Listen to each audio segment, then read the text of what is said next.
I fear games compromise too much of their setting integrity in favor of gameplay.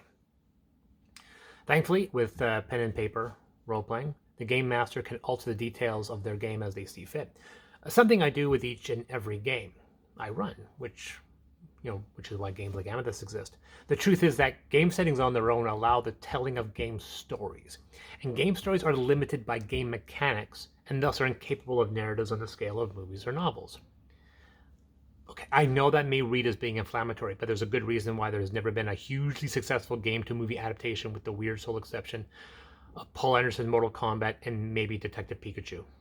At least, at the very least, these stories have to be heavily worked over and altered in order for them to be palatable for mass consumption. And let's be honest, as gamers, we excuse a lot in our games.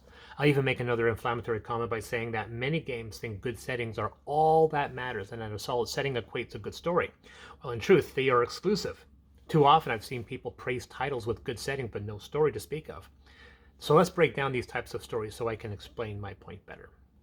Firstly, we have real stories, actual events which occur to real people. They have many characters which move in and out of the story. These stories can be long, even boring, and often resolve themselves over several events rather than one dramatic climax. Then we have book stories, which will often create singular climaxes but still have many characters and plot threads that can run too long with tangents going nowhere. Film stories have to keep things tight. They have limited time to introduce characters and get to the story going towards its singular climax. So it's no surprise when a book is translated to a movie, events are condensed with many characters completely cut. There have been books that read like movies and movies that feel like books, but there has never been a game which has properly felt like a movie.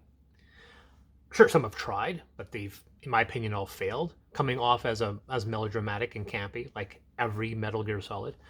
Would there be plasmids in a Bioshock film? Isn't Rapture interesting enough without having to put magic in it?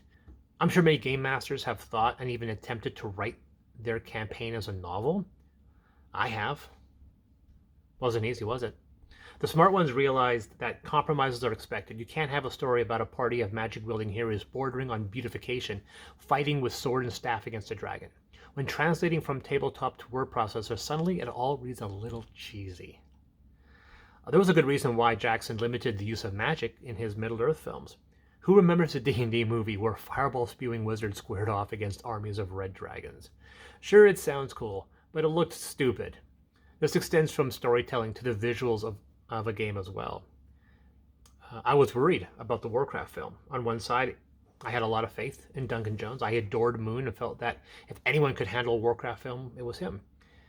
I did expect intelligence on the part of the filmmakers by adapting the source setting and not duplicating the game's feel to the big screen. I hoped we wouldn't see scantily clad blue-skinned elves fighting alongside 7-foot-tall gladiators donned in half-tons of spikes and blades.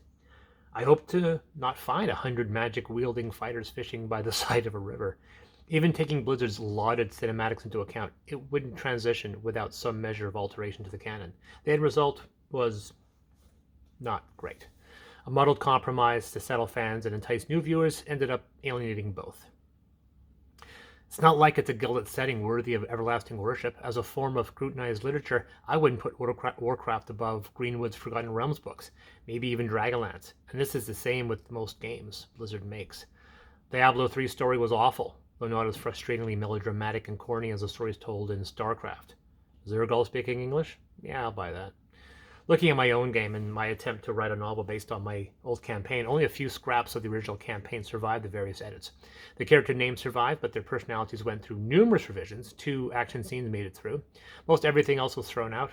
I once said that the original Amethyst D20 game was about 70% of what Amethyst really is, while the 4th edition book was closer to 85. The 5th edition was the closest at that, about 90%. Still not perfect. My problem is that I can't differentiate these various types of stories. I rate them all on equal terms. I believe games that attempt a story should be rated equally with the other formats and should be called out if their setting is sacrificed in favor of its gameplay. It doesn't need to be Pulitzer material. It just can't insult me. But I'm also a real miser when it comes to my opinion on story. I've never been in a pen and paper game as a player where the GM attempted an actual story. It was always, go here, kill that. That's not what I would call gripping fiction. I have yet to read a module where I thought there was an actual story worth telling. Most of the time, it was all an excuse for encounters and map exploration. Even the ones I did run, I still insisted on running some improvised narrative. And video games are even worse because many of them have this delusion that they can be considered artistic. If I control a gung-ho warmonger through waves of nameless, faceless foes, having him pause and reflect on the insanity of war before moving on to the boss fight is not what I would consider an arc. There have been a few notable exceptions. Spec Ops: The Line, Dead Space 2, The Last of Us, the new Wolfenstein, all presented stories which I felt were really good, despite gameplay stories which could be translated to another format with little revision. If I would place one singular game that I think could handle a faithful translation, it'd probably be a lesser-known horror title, Soma. Now, some readers would think I missed out Mass Effect 2 or Bioshock, and I'm not even talking about Last of Us because that's being adapted, so I won't even address that. But Bioshock had a silent protagonist, which I hate, and Mass Effect 2 ended with a boss fight against a 200-foot-tall Terminator. Yes, I'll say it. Most games are horribly written. Even the good ones, the ones you willingly invest time into, are still kind of bad. Until they break out of the mold of only telling game stories, they may continue to be dismissed.